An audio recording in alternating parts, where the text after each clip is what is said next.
It's all over. I'm pretty sure we could find someone to come on the panel that will say you can stop aging, just like Friday. But I mean, we can definitely find. Well, I mean, I want to sort of address a couple things. I mean, we know the Friday show. We had Tom Port on and Jeff Edgers from the Washington Post. I mean, these roundtables are supposed to be about opinions. Everyone's allowed their opinion. In no way do I think at all that any of the master engineers today are crap. I think they're all amazing. I think we're getting some of the best sounding, best produced, best engineered records ever right now in the history. So, Bernie Grundman or, obviously Kevin Gray, they're great engineers. I know no one's going to argue with me there. That's one guy's opinion, like it or not. That's not me. That's not Mazzy. That's not Tim. I want to respond to that because there were some pretty nimnods poking their head in and saying we should have stopped him and called him out and stuff. We literally said how great Bernie's Asia is. What a fucking 9 out of 10 of us maybe how great that is, and we constantly week after week praise those mastering engineers. So, and then someone mentioned, oh my God, they chuckled. I chuckled. Of course, I mean the outrage of someone like Port. Good or bad, whatever you think of him, saying something so outrageous, of course we chuckle. We're not supporting him. So that is total fucking bullshit calling him out. I know I've been called out on streams for not even barely saying something. So give me a break. I think that's a bunch and I think Chris Bellman has some great cuts. I mean, all of his Grateful Dead cuts sounds freaking amazing. The Counting Crows that I have sounds amazing. I mean, the list goes on. That's one person's opinion. I mean, like Mazzy said, I have the Miles Scholes on. I've had Bernie Grundman on. We've had Kevin Gray on. These guys are amazing. Sidney Meyer. These people do amazing work. George, your thoughts? Because I know you and I talked about this a couple of days ago as well. What are your thoughts on all this? I'm. This is the birthday edition. As somebody who's mastered records, as somebody, I'll just say this. As somebody who masters records, I find it hard to listen to when somebody slags off 3 of the greatest mastering engineers in the world. That's my thing. Right. I don't expect anybody on the panel to go at the guy, but I thought what he was saying was irresponsible. Yeah. Doesn't he always say that? Stupid. He always says that. But and that's his shtick. Maybe we shouldn't. That's his thing. I wouldn't say that. I would never tell anybody who they should have on or who they shouldn't. All I would say is this: if I was talking to the guy, I would have said something like, "That's a ridiculous thing to say.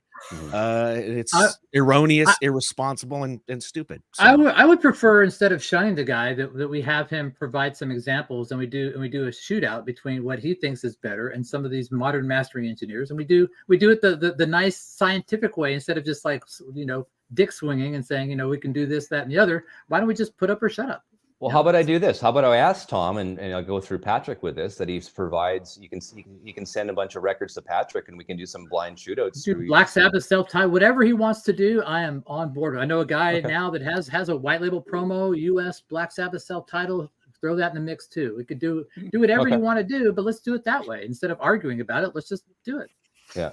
So, I mean, I like Mazzy says, we don't cut people down. I mean, and I even mentioned this at the top. I mean, we were talking about, the earth being round, and some guy, round table, and some guy comes on saying the earth is flat. Yeah, we're going to chuckle because we know the truth of the matter. I mean, there's only so much we can argue here. I mean, we know that the Chris Bellmans, we know that the Miles Scholes, these are great, and Kevin Grays. We're in the great times for mastering engineers and the way these records sound. I mean, the Asia UHQR sounds freaking amazing. If you don't own it, buy it. I mean, you're going to get the best sound in Asia. There's no question about that. No one's going to argue that, except for Tim and Patrick. Maybe I will. I'm not arguing it. I'm just saying I'm not buying it right now. I'm not arguing it. I believe the hype. Yeah. I think it's going to be around for quite a while. So Tim, I actually didn't know what spatchcock meant. Okay, when you spatchcock a turkey, Yeah, I didn't know, because I mean we do Thanksgiving in October. For Canadians don't really celebrate in some states. So what the hell is spatchcocking? Okay, it's a fancy term for butterflying a bird. You can do it with chickens, turkeys, whatever. But the theory behind it is you get a more even cook, and there's always an issue. Old ladies that are putting turkeys in the oven for 10 hours is fucking ridiculous. you're going to get a dried out turkey breast, and the chicken thigh and legs going to disintegrate. So you cut out the breastbone. the right? turkey That's is what it you flat, cut the and breastbone out. I like to smoke my turkeys. I've got a Traeger grill that I love, and there will be content on my Instagram. Watch my stories in the next few days. I'm going to. I'm excited to see this. Nice. So, well, I guess me being Canadian, we don't have Thanksgiving. The third that be a hot Thursday of smoker? November. So, I mean, this is the biggest holiday for Americans, right now. Can we spatch hot Tom Port? was that the wax saying that? Oh Yeah, God. yeah. So no, getting back to that, I think that these are fun roundtables because everyone has an opinion. Looking back now, would I have done anything different when he said, "Oh, Chris Spellman is never cut anything"? Maybe I should have said something, but at the time when everything's going on, I mean, in hindsight, it's 2020. I mean, I won't let that happen again. I was shocked. I think I was just like dumbfounded that somebody would say that. Well, Patrick, Right. And that's what everybody, it was clear that's what everybody was giggling about. It was the stupidity of the comment made everybody giggle. It wasn't like people were giggling in agreement. They were giggling at how stupid that comment was to make because it was clearly untrue. I think that's the big misunderstanding. The guy cut for Alan Zentz, for Christ's sake. Well, Patrick, I noticed you're bleeding from the mouth from biting your tongue so hard during that whole hour. It was hard, I mean, and I got yelled at for not going at him. I got people yelling at me for that. So I was like going, I tried not to be a dickhead, I was trying not to be a douche, I did stand up for my UK Black Sabbath. I did, and all I said was, if you do your own research and do a little bit of legwork on your own, you don't need someone like Tom Port to find you a good sounding record. That's really what I was trying to say. I was thinking too. I mean, Mazzy could brand himself and do, Mazzy's Best Record Company or something. Send his hot stampers off and sell those to people because Mazzy likes the sound of them. I mean, pretty much whatever we do, it's always an opinion. I mean, hell, people buy Mazzy's notepads for Christ's sake. Yes, actually, it's true. So we're gonna tell John Bandy, Patrick and I, we're going to do this shootout, right? Patrick, we've already discussed this. We're doing this one, so that one will be out at some point. Well, I don't have the hot stamper. I need the hot stamper to bring. I have the hot stamper. I'll send it to you. Okay, so everything else I've already got ready to go. Okay. Isn't that 1980 Japanese pressing really regarded too? I have that too. Okay, I don't like it. I think it actually sounds like it was cut by a low res 1644 file because it's pretty much got the cut right at 22K. So. Oh, really? Yeah. If I remember correctly, I'll go look at it again. But it wasn't one of the better ones. But I could include it. Someone was mentioning those on Facebook or something like a year and a half, 2 years ago about the Japanese. It's the VIM 1000 or VJM 1000, something like that. It's the first pressing. Yeah, I have that. Because I read the same thing, so I went and got one. Okay. I want to know what Professor Danny Kaye's opinion on all this is. I don't know if he saw it. He looks like a college professor. He dressed up for my birthday party. For your birthday. I love that. Where's my champagne? Come on, dude. We're ready to go. What's going on? I mean, seriously. Dude, we got it going on here. What do I think of all this? First of all, I don't know why we're still talking about it. I mean, it's like, who cares, right? Well, the audience does. But so what? Well, you got to cater to everyone who starts poo-pooing things? I mean, who cares? Seriously. There's way more important things to talk about. I got DM'd by someone, and I was called an asshole circle jerk for the roundtable on Friday. So. Oh my gosh! Wow, dude, looks like you got pretty thick skin on you. I wouldn't worry about it. I'm Canadian. I was born in -40 weather. My skin is so thick. I'm not worried about it. There you go. Yeah. Some of these dudes need to leave their house. I mean, leave the house, walk outside, meet a girl, go on a date. There's other things than records, y'all. I mean, I love them. I'm with you all, but get a life. Not everyone can go to the Canes ballroom, Josh. People take it way too seriously. That's my. That's exactly it. Yeah. People take it's. I mean, there's people commenting on stuff that take themselves entirely too seriously, and it's like, dude, who cares? Seriously, whatever. I mean, again, this is a business, right? So every company, MoFi, Analog Productions, they're out to sell records. Rhino, they're out to sell records. So that's what they're trying to do, and we get that. So is Tom Port. And I guess exactly. So is Tom Port. Like, love him or like him or lump him. I mean, that's what he's doing, right? The guy Uh-huh. figured out a business model to charge people what he thought was a fair price for these hot stampers. He made himself a fortune. Good for him. You know, I mean, I'm not going to spend $600 on Michael Jackson Thriller, but dude, you know, But- somebody clearly did. But we're spatchcocking, we're circle jerking, just another day in the VC, right, Mike? That's awesome. If people want to spend that money, that's up to them. But there's nothing wrong with giving them the information that they might be able to use to not have to spend that money. So, Absolutely. Yeah, Absolutely. and you either have Get more 50 money. copies of Thriller, shoot them out, and you get your hot stamper. Yeah. Well, and I think that's the thing with Tom Port, right, Patrick? I mean, he's not going to tell you it's this pressing on Discogs, right? It's No, this because pressing on he Discogs for side one. He and I've considers shot that out his these 50 intellectual copies. property. That's his intellectual property. He used to literally, I get what I it, yeah. understand, he used to stamp out the matrix numbers on Oh, really? records that he would send to you in the early Wow. days, so Wow. that the word of mouth would not travel. This is what I heard. So I'm just saying that that this is what multiple people have told me. But Wow. that's interesting. Isn't part of what you're paying for is his shooting out a bunch of different copies and cleaning all of them and saying, yes, this is the AB 106, 1006, but it's, this side A is from Winchester and this one is from Monarch, and that's what you want. And I don't know. Well, you could first say of all, you want the did Columbia he- Santa Maria with the 1 and a 0, but yeah, go ahead, Arnold. Well, Here's my Patrick, problem with the whole thing is, did he listen to every possible copy there's out there No. to say No. this is the hot stamper, this is the best one? But he goes Maybe through, level- 5 or 10. It's funny. But Whenever I say this, there's think, copies that are printed that are pressed in Europe, in Germany, in the UK, all over the place. You don't know. Is he going to say that I listened to Right. 500 of these records and this Nope. is the best one? Of course not. Right. It It's either all comes marketing. Possibly. He You know, gets a I- stack of 20 or 30 records. He shoots them out, and that's the hot stamper. I mean, which Right. doesn't mean that there's not many other hot stampers out there that could be even better Right. than the ones he had. And I have Patrick, you have a Right. huge experience in comparing records. pretty much. Do Yeah. the same two matrices sound the same? So I here's always- so when this whole thing not yesterday, but when it first came out with the first Jeff Edgers and Tom Port thing several months ago, Jeff actually called me before that thing came out. We talked for a bit. I found I had 4 copies of Tom Petty Hard Promises with the exact same matrix number, all pressed at EDP, everything. They were all exactly the same. I recorded each one of them, a piece of each one of them, and I still have the files. I haven't made a video of it or anything, but I analyzed them. I looked at them. I couldn't tell the difference audibly, visually, spectrally. No difference whatsoever at all between the 4. Not to say you can't find a difference, but I'm saying these are the exact same matrix. I don't know where in the mother process they came, but they were all the same, and they sound identical to me. I still have the files. Maybe in a week or so I'll give them to Steve and we can let people listen to them and see if they can tell a difference. So. Yeah. Yeah, it goes back to like, do you have more money or do you have more time? Or The both. people that buy from Tom and even buy from, from analog, from Acoustic Sounds, from the Vinyl Vault, you know what I mean?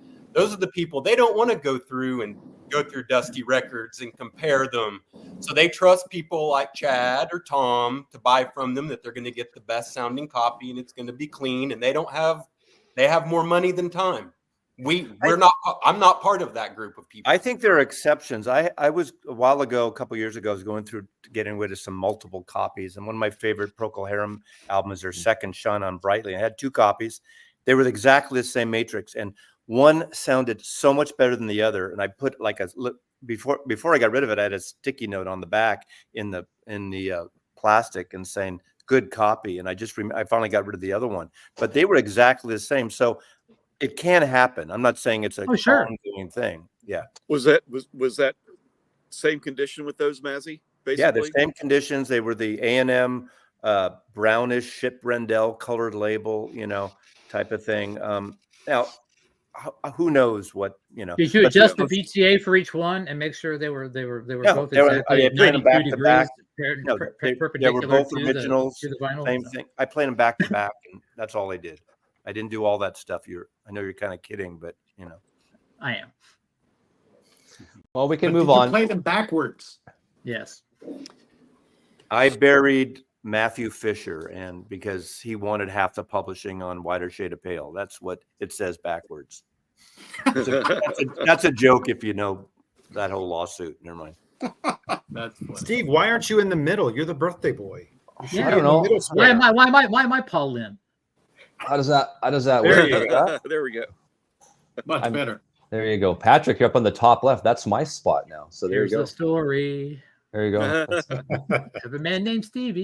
So 1973 was the year I was born. Tomorrow's the big 50 for me. I asked you guys, we want to talk about records or albums of 1973. Patrick's got a bunch behind you there, I noticed as well. And I was looking at the list. Holy shit, 1973, that was a good year for music, So right? many great Right, records. George? Dark Side of the Moon or something like that came out. Tell me about that. I've never heard it. Okay. Is that the Stones? I think no, the Beatles. That was the Beatles. Right. Yeah. No. I Well, Dark Side of the the Moon Beatles' was Hey a Jude great did record. come out in 1973. Hey Jude. Well, did come out. the red and blue albums came out in 73 as well. and the comp came out. Not anymore. Now they're 2023. Yeah, all remixes. Don't get me started with. I still haven't received mine. I ordered mine from that universalmusic.ca site for Canadians. Still haven't shipped. It's okay, Steve. You can have mine. For I think Fed? they'll be available for Oh a yeah, while. you can just have it. I'll just send it right to you. You just Wow. get to Oh, email nice. me. There I'll you give it go. right It's the to new you. truth. It's the new source of truth for all things Beatles, red and black, red and blue. So, and then I had last week, and we had Rhino High Fidelity on for the big announcement. The Doobie Brothers, Captain Me. That was in 1973. 1973, right there. There- This there you speaker's go. corner though. Same sound probably as the one coming out. Well, it's Kevin Gray cut that one, right? Yeah. So Kevin Gray's upgraded his system since, so I would assume it should be a little bit better. You would assume. You know, I have Kevin Gray's Music Matters 45 and his Music Matters 33 after he upgraded his system, and I think I probably still prefer the 45. But that's just me. I mean, that's a great sounding record. It was really well recorded and well engineered. So, I mean, I understand why Rhino is putting that one out. I'm not sure of there's been a lot of pushback on that after the announcement was made, right? I don't really understand I why. think people seemingly think, and rightly so, that it's a common record. Now, not that that's a Okay. reason not to do it. And Doobie Brothers aren't exactly cool and hip these days, but I think they're made great records. I will tell you right now. So this is 1973. We could, in honor of your birthday, we could either have this album from 1973, which has been done, or we can have this album from 1973, which I want needs to be the done one on your left. because this is the best sounding version. This is the U.S. pressing, by the way, probably one of the few U.S. versions that I prefer to the U.K. But if you have this one or that one, which one do you think really deserves a reissue more? Yeah. Sabbath, Bloody Sabbath, or the Captain and Me that's already been done by Kevin Gray? But the one Well, thing about good Rhino, reissue, not a picture disc. the one thing about Rhino High Fidelity, it's the price, right? It's $39.95. That's a good deal for an Yeah, it's audiophile perfect. press, It's and I think that's a big draw for a lot of people as well. You're getting that quality for $40. I just want to make one quick point about the Captain Me again, which is I bought some records in an auction. I think it might have been you, Pat, or one of the Jazz Bums. But as filler, instead of cardboard stiffener, was this perfectly good 77 or 78 repress. So it's common, right? This is the Its job is to act as a stiffener in a package. That's what its job is. palm tree. Oh, yeah. label. Yeah. And this is my But, favorite I mean, Doobie it's a Brothers album. stiffener, I'm not right? shitting And on then it because we're I don't gonna like repress it. it for Now, $40. those in the audience, I laughed at his comment. I didn't laugh at him as a person or laugh that he's Who- wrong. I scoffed. I chuckled. Okay, calm down. I have a local record shop. They have a $3 bin now, no longer the dollar bin. No. And there are 3 copies of The Captain and Me in there as of I was there Saturday. So But now you can get a fresh one recut by Kevin Gray from the tapes for $40 I've On got this With big the full cover. on It's very- Optimal on press at Optimal. But would you? But okay, but I mean, I get that. But wouldn't you rather they have access to the tapes? Why not do something like this? Well, I think he's going to be doing Black Sabbath self-titled. I think that was pretty much what a he was. year from now, we're going to be hearing that. They're going to be doing it. A year from now, we're going to be doing that same old song and dance in a year. They're going to be Maybe doing they it. haven't got the approval yet from the artists. There's that obviously. Well, they got approval to do the picture disc. I think it would have been cool if they had announced, kind of like the Atlantic 75 series, the list of, I Exactly. don't know, That- from perfect. these 200 albums, we're going to pick Yeah. 100 to reissue. Mhm. That That would way you be get all the cool. bitching out right of the way. You get all the bitching Or like out Tone right at the Poet. beginning. Tone Poet just did their 24 records for the year. Do that. Yeah. I like what Tone Poet did. We actually know now what's coming out month by month. It's absolutely brilliant. Plan it out. Yeah. Patrick, you're getting a lot of fans here. They love your cynicism. I get a lot of detractors too. I read the comments afterwards. I get a lot of detractors. Well, I asked Mazzy and I asked Patrick before I went on. I said, "Does anyone have a rant today?" Mazzy said he doesn't have. I already did my rant. Oh, I do. And then a big rant.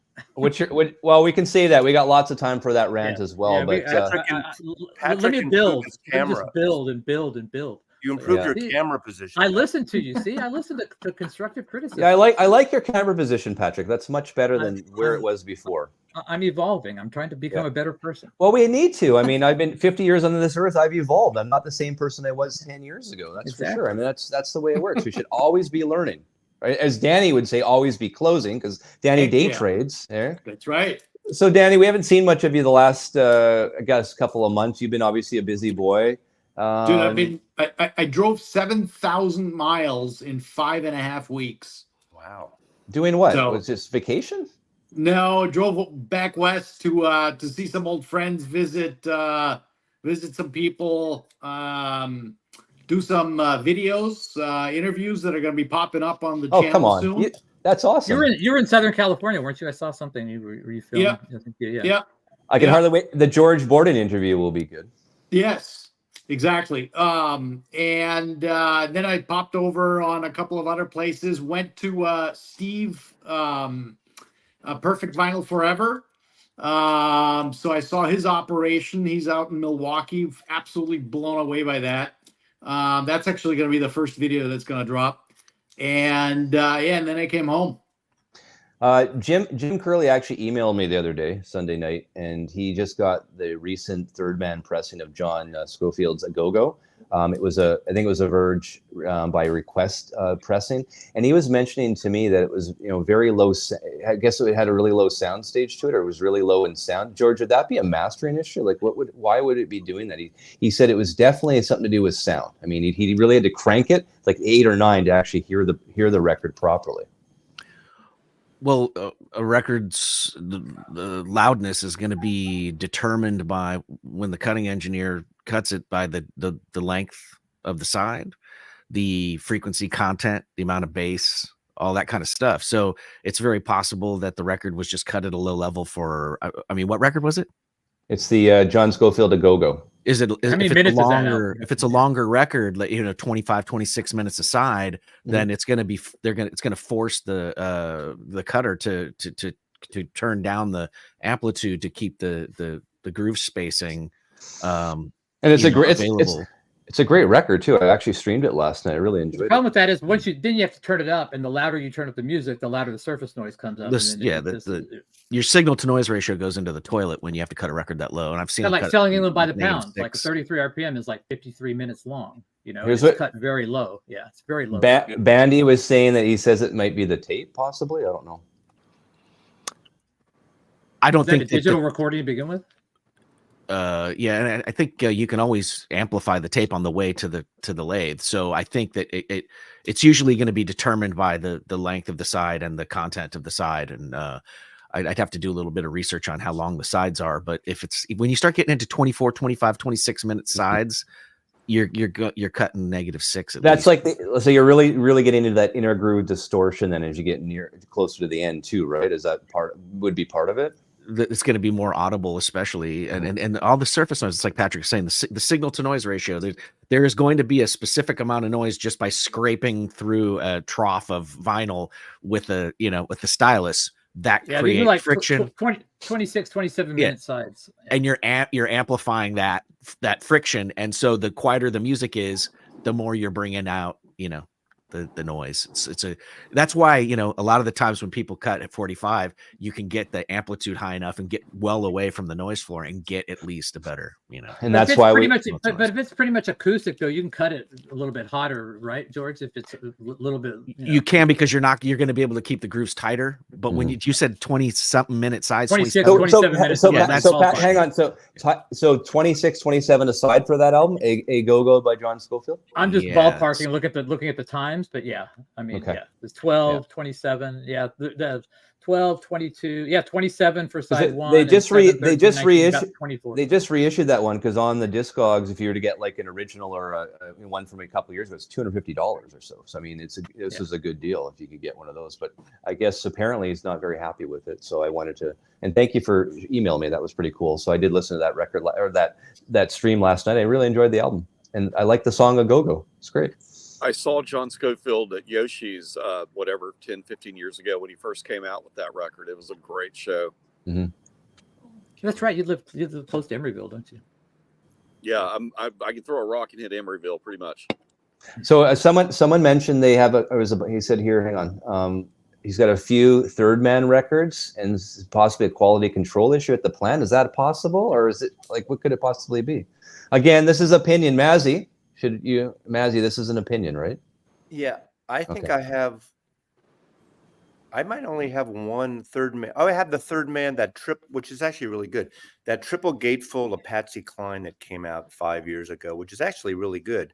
But I've heard not great things about the pressings. But again, I shouldn't talk on someone else. No. The best thing for me is, I've said that before, I bought that $60 333 McCartney 3 album that sold out in like 3 minutes for $60. And I'm not normally a flipper, but it was going crazy, so I sold it for $2,600. And because it's recycled copies of McCartney 1 and 2. So I can't speak for their pressing, but I've heard not great things about their consistency. Sounds like we need someone to find us a hot stamper. Oh God. Hot poker. That's right. Yeah. Poker, yeah. That's right. Yeah, definitely. I want to What do you got there? 73. Hang on, I got to put you full. Yeah, so we got 73, the Isleys, 3 Nice. Yes. That's a good album. Killer. Hard to find clean. Hard to find clean. You know, it's on the T-neck label. This one actually came from a DJ collection that I bought in Houston, Texas, and he did not play any of his soul or funk records, and I kept every one of them because I know how hard they are to find. Wow. Audio killer sound. Got that lady. Who's that Awesome. lady? Yes. Yeah, that lady. Who is she? I want to meet her. Leave the internet. Go find her. So 1 and 2. yeah, but great cover of Summer Breeze on here. I mean, Oh yeah.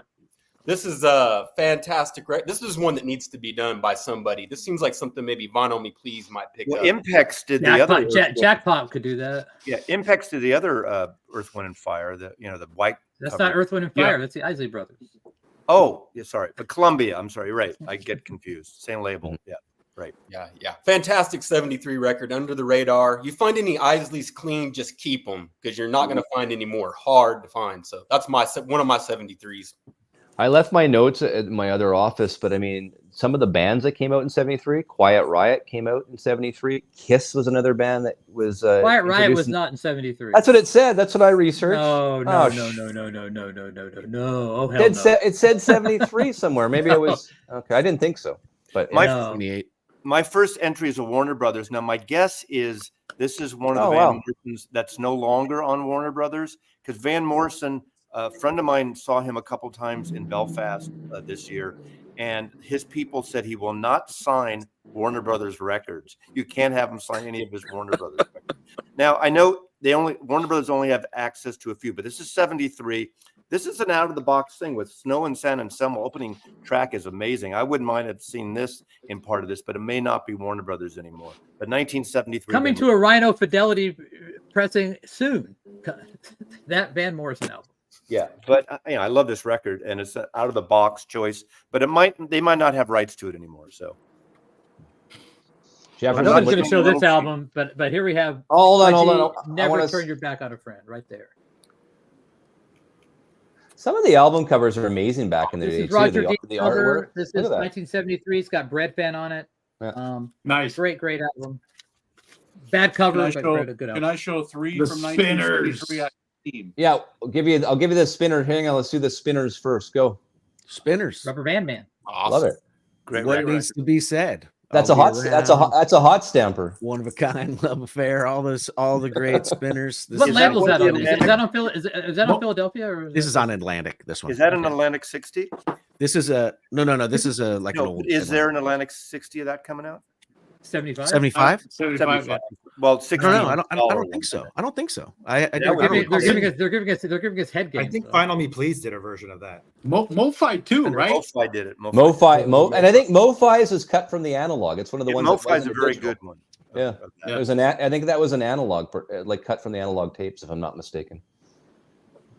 Okay, Tim, you had some. You said. I've got 3 from 73. I'm from Michigan, so I'm going to do a Detroit theme. Okay, go. All right. Oh yeah. Intervisions. Oh man, Tim. Man, come on, Nice. Tim.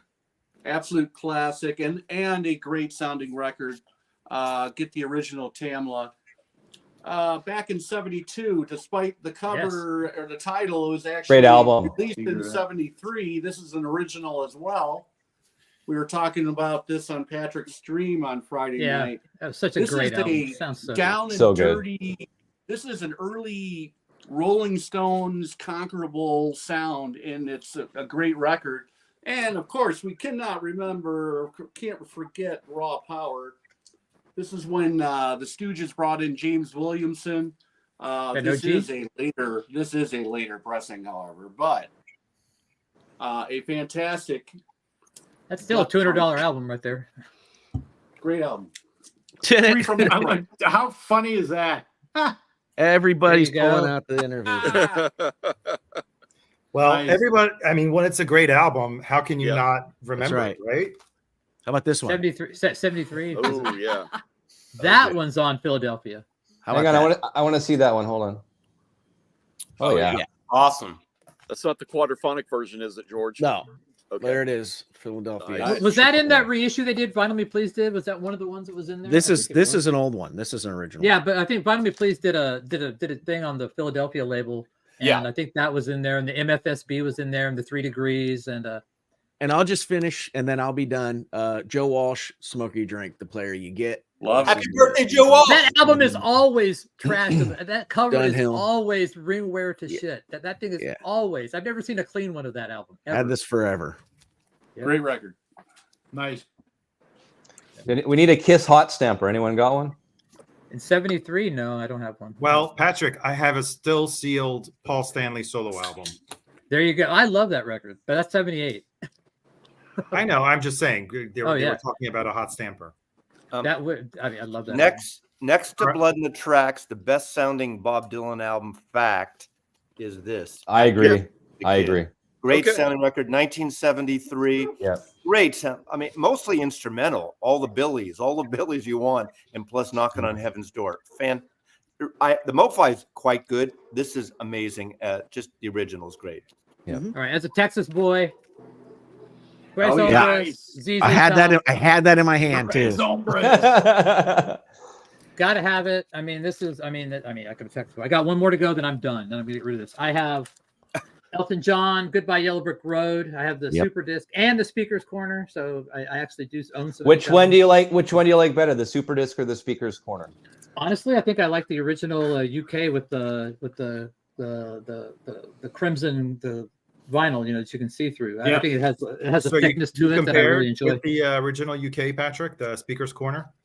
Yes, but we can always do another shootout and let everyone compare for themselves. So it's not up to. But yeah, I love the early UK Elton Johns. Really, really do.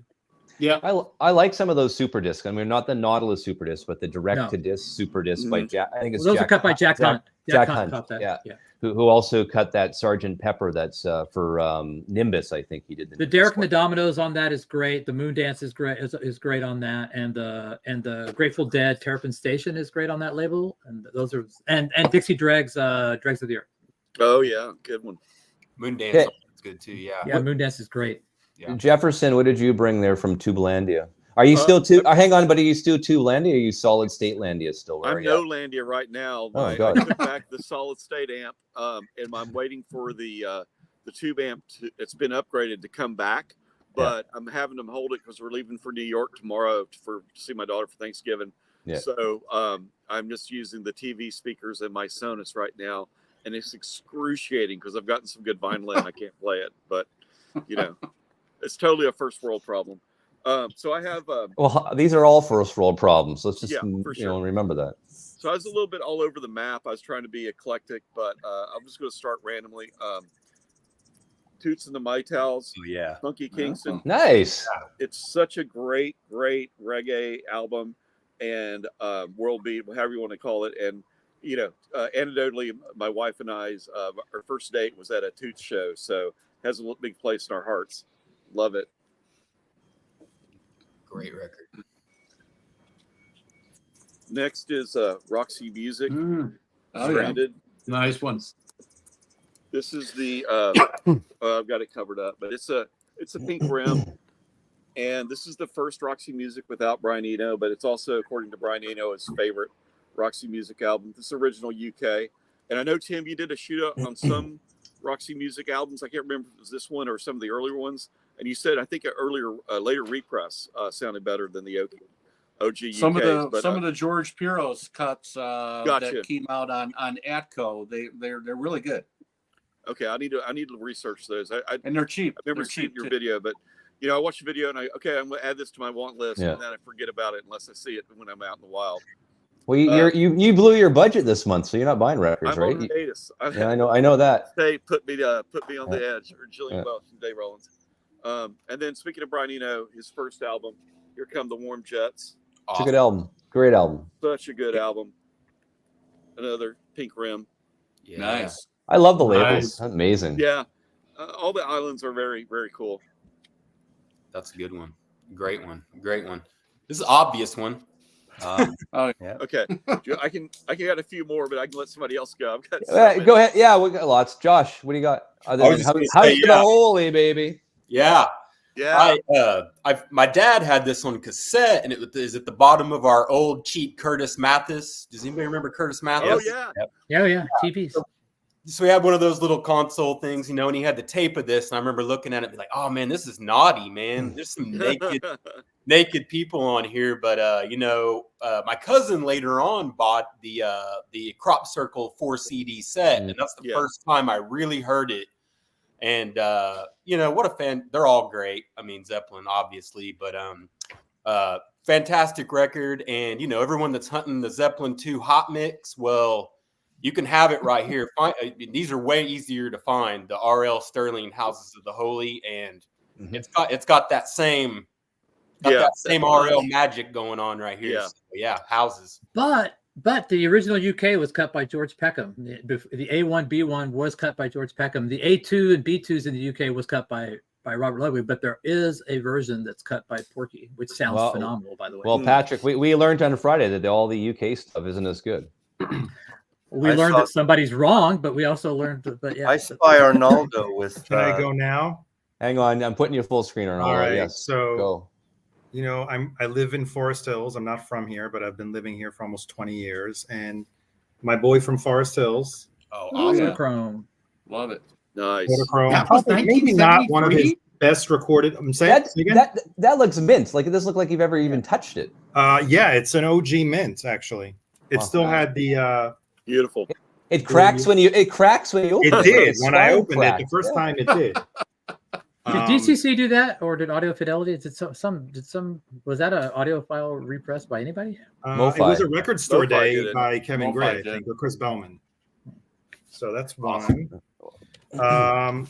Then I'm glad no one put this one up yet. Nice. Well, I thought about it. Good one.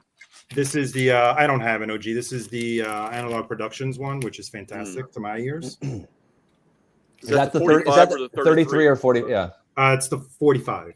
Okay. And then this turns 50 in a few weeks. I know a lot of people on here think it's not as good as Ringo's Shut up. Ringo, but I think this is probably Paul's best album. So I agree. I'd agree with you. So just to come back full circle, DCC Hoffman Gray did cut There Goes Rhyme and Simon in '98. So that is a DCC wow. available, all two cut. So My final three. I'm going to start my final three with the sexiest album of 1973 by far. Let's get it on. Yeah. I mean, yeah. sure love the ball, baby. And those of you younger generation don't even know what balling is. Before it was hip to do standards, Gordon Jenkins, who had worked with Sinatra, Harry Nilsson does this beautiful record, Touch Nielsen in the Schmielsen in the Night. After he did back-to-back hits, he goes for this orchestrated, beautiful cover album of standards. It's just a wonderful record. Derek Taylor worked with them, actually kind of produces, which I suspect about that, but still a great record. And lastly, one of the great pop records from the UK and one of the most interesting artists of Britain, 10cc's debut, Rubber Bullets. Oh yeah. 1973. Of course, snarky record, funny. You know, a hark back to the 50s with modern day studio techniques. Just a great record. What like a superstar team here. Two halves of 10cc. Then they became 5C after two of them. You know, so that's it for me. Good choices. Yeah. I think that 73 was a great year. I really do for music. Absolutely. Yeah. No. Did you bring anything? Danny, how you doing? I completely screwed up. Why? I forgot about the 73 part, but because most of my records are still what do you call it, boxed up. I only have about, I don't know, a couple hundred that are out, and I couldn't find a single one that's 73. I found one that's close, actually two, if I may show. It's probably like 93, right? Yeah, so 71. That's close. Ashra Temple. Right Oh, there. nice. Yeah. Very 71. nice. Yeah. Yeah. Well, the Martin Gosling is like 80s, right? And then but the swinging is like 72, 73, I believe. Exactly. Yeah. Is that on the OG or? Is that an OG or? No, those are reissues. Yeah, I mean the OGs are like insanely expensive, $700-800. But you Really? can get these for $25 on eBay, $30 on eBay, and they're absolutely freaking phenomenal. And of course, Klaus Schulze, you know, on I mean, his standalone repertoire is fantastic. But Ashra, this is a phenomenal record, really good record. I think all those first 4 or 5 Ashra are really kind of essential. Yeah. If you're into that spacey psychedelic krautrock, I mean, it's more psychedelic than krautrock, I get, depending on how you define the genre. It's kind of hard to believe that it came out in 72. I mean, it sounds like it's a lot later in production. Is that before or after like Galactic Supermarket and that kind of stuff? Is that the? I think Galactic Supermarket was like a. I'd have to look it up, but that was more like the greatest hits from a bunch of different people and different rock bands sort of came together. I heard they fed them acid, didn't tell them the tape was rolling, and they just like recorded them without them knowing. That's the story that I heard. Well, it's the Cosmic Jokers, I think. Yeah, the Cosmic Jokers and Galactic Supermarket. The same. That's the whole thing. Yeah. And all analog synthesizers. I mean, that's pretty crazy shit. Yeah. And those are great sounding records too. Those are really good sounding records. Yep. Yeah, for sure. There's a topic for discussion at some point. How is it that these records sound so freaking amazing? Hot Stamper. Other than that, no, seriously, why do these records sound so great? I you know, it's like they were composed. I mean, they were recorded on a shoestring budget. Connie Plank. It's all because of Connie Plank. Yeah. It's arguable, but it's arguable by the early Plank. 70s that analog recording had kind of reached an apex, and the only thing that really came after that time period would have been track count, synchronization of multiple machines.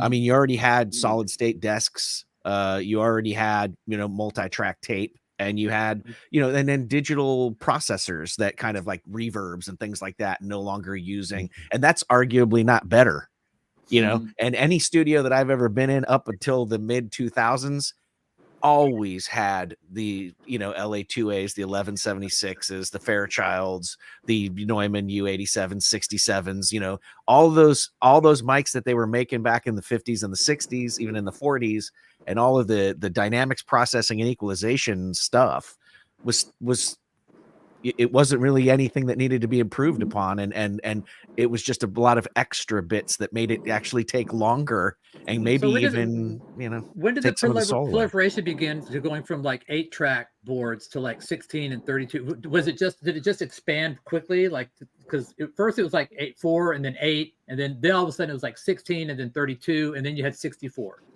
So with analog tape recording, you're basically maxed out at 24 tracks on a 2-inch tape. But with a Lynx machine, you could synchronize two 24-track machines together. It was then when digital recording came in, you went into 48 tracks and the like. But at some point it had to explode from like 8 to like 16 and 24. And that happened really kind of quickly. Yeah. I mean, like if you think about it. Again, I know everybody likes to talk about the Beatles, that they were late to the party. In America, they had already had 8-track, and the Beatles sort of had to liberate the 8-track machine that was in the back room and say, come on, man. They were going to other studios and seeing 8-track machines in independent studios. They had to go to Trident Studios, right? Yeah. Yep. And so at that point it's 16 and then 24 within a couple years. Now remember, in 70 on the production side, 72, 73, I remember, was like the oil crisis in America, and we were in gas lines at that point. So that's when a lot of the labels started to recycle. Like they would recycle old vinyl and not take the labels off. The labels would be mashed in, and that's why I'm a proponent of the Dynaflex was not recycled vinyl, and it was thin, but it was pretty pure vinyl. I just played this weekend, and not a Dynaflex, but the Grateful Dead starts their own label in 73, and they do Wake of the Flood when they leave Warner Brothers, and I just played that's a 73 record.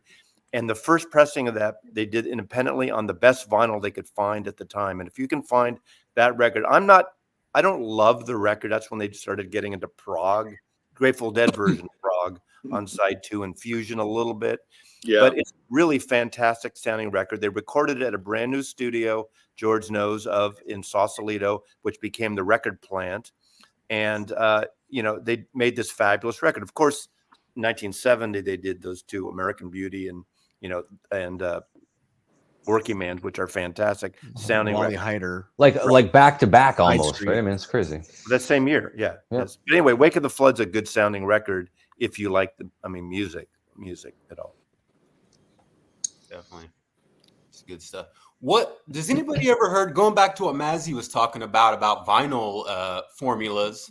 This is something I heard, and I don't know if this is true or not. The original JVC Super Vinyl was made from whale blubber, and that's the reason why they had to stop making it. The formula, they were like, Josh, be careful. You're going to get back on the Hoffman. I think it was gefilte fish. And as soon as I say that, in 10 minutes, I'm going to get an email from Mr. Fremer telling me, Mazzy, they didn't use gefilte fish on any records in 19. Stop that. Take that video down. But what wasn't that tape though? It was analog tape though. They stopped using whale. I was going to say that. I think it was tape. I think it was tape and not vinyl. But I remember buying a record in like 75 or 70 and literally seeing paper. I could see pieces of paper coming out of the vinyl. I mean, it was like it was reground. Like they ground the labels, and you could literally see that stuff. It was commonplace to see that shit. You'd see a little piece of paper in your record. Can I respond to Rock Soul? They did not record Magic Moose Tour at all at Trident at all. In fact, I don't think they used Trident until the White Album time. So I don't even think it was in the studio then, was it? I don't know. But no, all of Magic, everything was recorded at Abbey Road. Baby You're a Rich Man is not recorded at Abbey Road. Are you sure? Absolutely, 100%. Eddie Kramer engineered it, and I think it was possibly it was. I'll have to double check. But I thought it was Olympic for the longest period of time. Maybe Olympic. But Trident does ring a bell. Well, they did stuff, at on Trident from the White Album, definitely. Hey Jude, Yeah. Yep. Yeah. Dig it. Everyone's Googling right now. There you go. The whale. It was recorded at Olympic. I am wrong. Olympic. You're right, George. Olympic. Whale oil. Are we going to continue? It was the first Beatles EMI recording. Not great sounding original records. Are we going to do that? Yeah, go for it. All right. Thank you. I've got a 1982 solo album from Lindsey Buckingham. It's a great record. That's an awesome sounding record. This sounds amazing. The lead, single was Trouble. Produced and engineered by Richard Dashit, who did Rumors. These guys have collaborated on a bunch of shit. Good shit, by the way. But I love everything that Lindsey does, and he, including Stevie.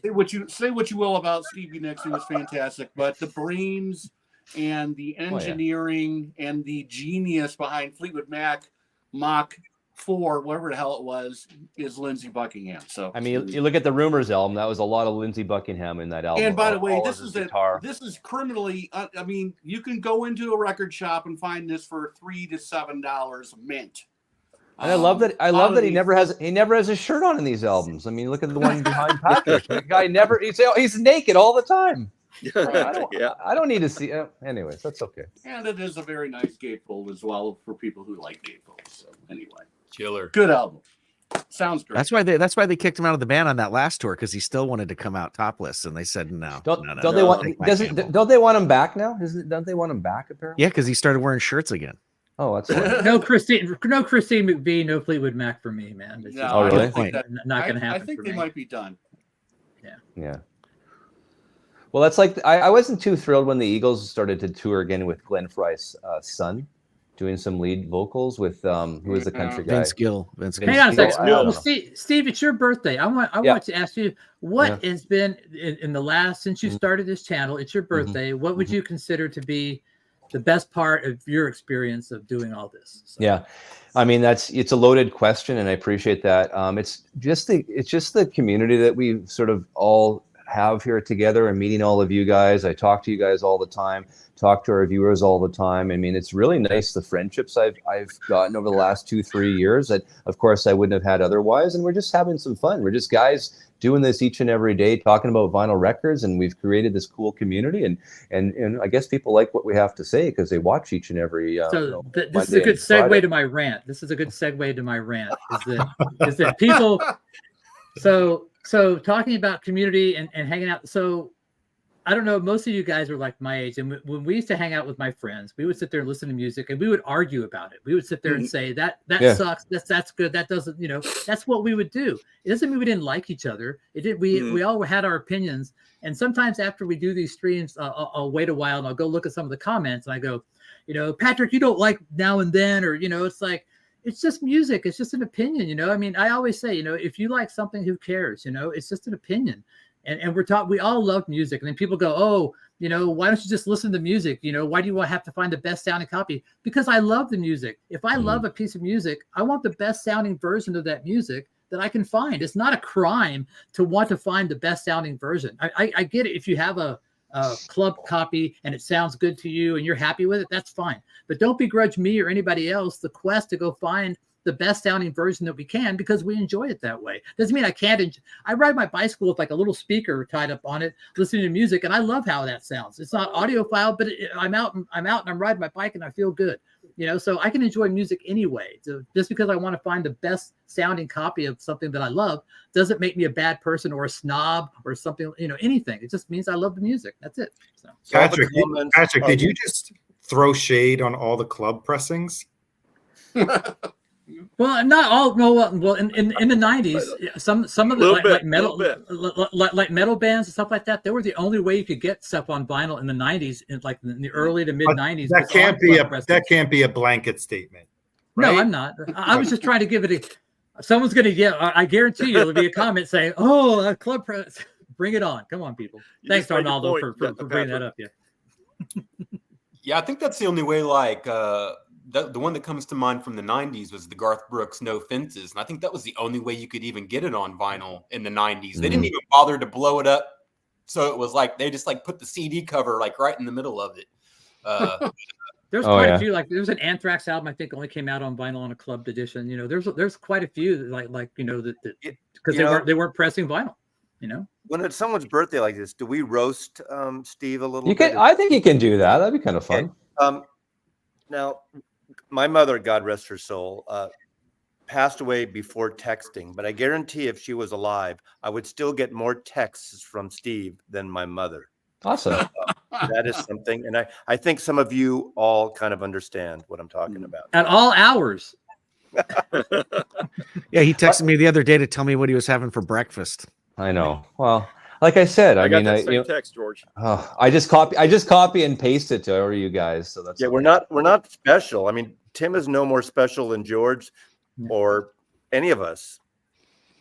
Well, I just use an example. It's all of us. You know what I mean? What are you talking about? That dude's eating a $150 turkey, man. I'm over here with I'm excited about the $150 Well, turkey. let's congratulate Tim. He had 10,000 subscribers. That is a big deal. Good job, Tim. You know, you can afford a $150 turkey. Let's now. applaud Tim getting stable internet in his basement. That's what we should really be applauding.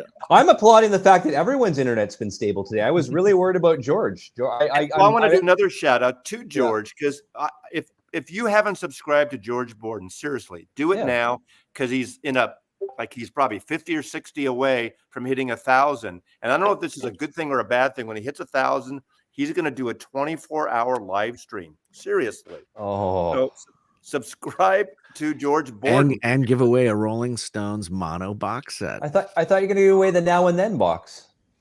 Oh, I'm just going to give that to you. Oh, you're getting that. I'm getting that. I should cancel my order. I'm just going to happy just throw it birthday, out the window. Steve.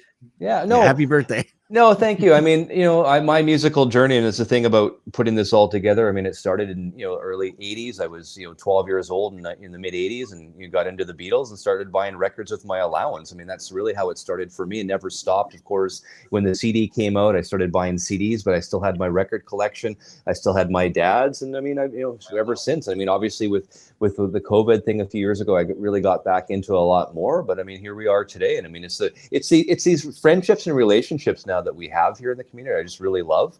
I mean, I text all of you guys and vice versa, but I mean, it's great to have the knowledge of all of you guys and your experiences. I mean, this is what's so cool about this, and then putting a show on like this, so everyone else can get all the knowledge from all of you guys and your experience. I mean, that is cool. Very cool. Yeah, I've learned a lot from watching you and all you guys. A lot. Same. I learned from everybody. Great group, man. Happy birthday, Steve. I like the passion. I like anybody who's passionate about music. Like a lot of stuff Massey listens to, I don't even listen to, but I'll watch his videos because he's passionate about it, and so it's infectious to me. All right, this is exciting. When Tim hits 20,000 K, he's giving away a hot stamper. Nice. I'll see if I can find one. I'd rather have a brine turkey cooked on his Traeger than a hot stamper. So let's put it out. Patrick, we're going to do this. Thank you, Frank. Happy birthday. Thank you, Frank. We're going to do this. We're going to do a shootout, blind shootout, Asia UHQR. I've got the hot stamper from Tom Port. I'll mail you that. So which one? What we have to do 4. So which 4 are we going to do? Tell the audience which ones we're doing. We'll do that one. We'll do the UHQR. We'll do the Columbia Santa Maria first pressing, US pressing, and we'll do the Cisco. What song do you guys think we should do? Peg. Peg. Peg. Okay. I don't know. Because if we do Peg, I can include the Robert Ludwig version from the Greatest Hits. Ooh. There you go. There you go. Yeah. That's smoking. Yeah. I like it. That'll be a fun one. And we also, I know Patrick, one of our viewers, Revelry 1969, I don't know if he's watching, he put together a whole file just for you on the song Pinball Wizard.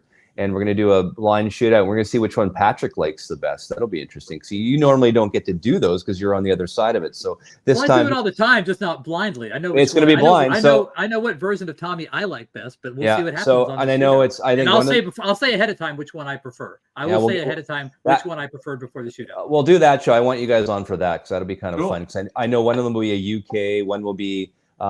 I want to say the plangent processed one probably, and then the original UK, the plangent, probably an American press, and I don't know the other one. Hopefully a classic because the classic's really good. Yeah, I think it is a classic. I'd have to look back on my list that he sent me. That's it. And then what do you got there? What do you got there? Hang on. Let's see. But let's see it. Let's see it. I didn't see it. Oh, that's awesome. Nice. Yeah. Remember, you got to adjust your VTA when you put that on your turntable. Sorry. Remember, you got to adjust your VTA when you put that on your turntable. Is that a thing, really? Yeah, apparently. That's not going to happen. Sorry. I was just told on Friday that if you don't adjust the VTA, you're not going to get that hot stamper feel. Okay. Well, I mean, I will go to this level, and then that's where I'm comfortable. Oh, I'm sorry. I was on another stream. It wasn't on the Friday stream. Sorry. I was on another stream where I got corrected by something. Right, yeah. Sorry. Jefferson, how's that compared to the UK? I don't have the UK, Tim, but I don't either. When I first got back into vinyl around 2007, I discovered the classic records because I got Led Zeppelin Presents. My wife loves Presents. And I thought, well, this sounds good. Might as well get the other ones. And then I went on kind of a classic records buying spree as they were kind of crashing. So I ended up getting I couldn't afford them now. There's no way. Right. In general, the classic records stomp pretty much every other pressing that I've heard, with the exception of nice, George. Is that the classic? Of Led Zeppelin 2, I prefer the Ludwig, and the recent Selling England by the Pound, I prefer the AP. But I did a video about that one. It's pretty close though.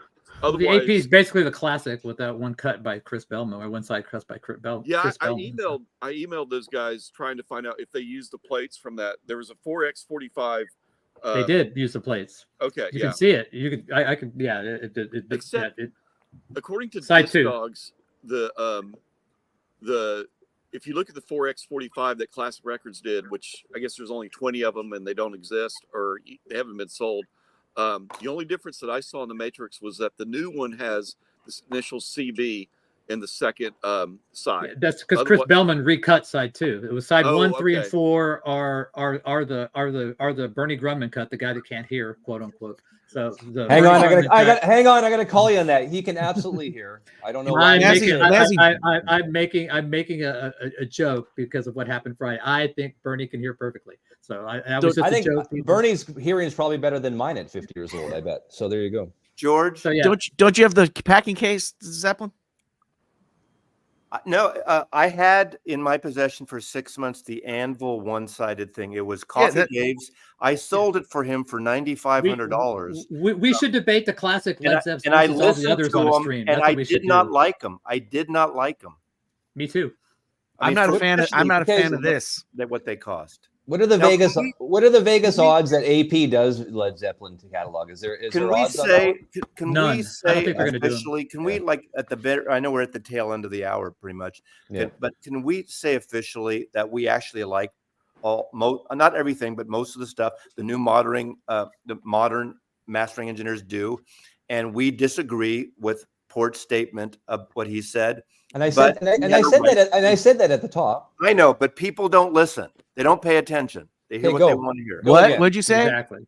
Including myself. I don't always pay attention. So I text you all the time. You don't even listen. On all the great Chris Bellman reissues. Look at all the Neil Young reissues that. Yeah, I was just going to say Harvest. His ZZ Top reissues are great. He did a great job on the Van Halen stuff that he put out. It was really good. Yeah. I mean, he done again. I will say all the mastering engineers right now that are out there, they're producing, mastering incredible sounding records, and I like all of their stuff. Mostly all of their stuff. We're in a really Ryan K. Smith is phenomenal. Probably the most underrated one is Ryan K. Smith. With an asterisk, occasionally there's one that maybe is off. Hey, no one's perfect, but I mean, it could be the source material too. A lot of the time, it's oxide or whatever. You can only do so much with it's all about the source. Yeah. And you can't polish a turd if it's a bad source. Yeah. And that's the thing. A lot of these audiophile cuts have obviously a good source, which makes it a lot easier for the engineer to make it sound great. That's a big key there. That's for sure. But I mean, that's one guy's opinion. It wasn't our opinion. It wasn't Mazzy and I and everyone else there were like, yeah, I mean, it's like listening to some guy that thinks the earth is flat. I mean, we're just going to sit there and say, okay, that's his own opinion. I'm not going to argue it. I mean, everyone's allowed that. And I laugh at everything anyway, so give me a break. Yeah. Well, we'll leave it at that. This is the birthday edition. Tomorrow. Happy birthday, Steve. Happy birthday, Steve. Thank you. The last time you'll see me at 49. Hope you're still pumping out 10 cc, if you know what that means. I won't go there. I've had 5 kids though, Mazzy, so I don't know if that means anything. Well, you're at 50 cc, man. Okay. There you go. Guys, have a wonderful, wonderful day. This was awesome. What a birthday gift. This is amazing. And I'll be All right, let's and, go. and, Wait, and I'll wait, be wait for the and I'll, comments. and I'll be text bombing you all day now. All day Okay, text all right. bombing. All Can't right, wait. bye guys. It's your See you birthday. guys. Feel free. Bye. Bruce. All right. Bye. Bye. Good Bye. show. Happy birthday, Steve.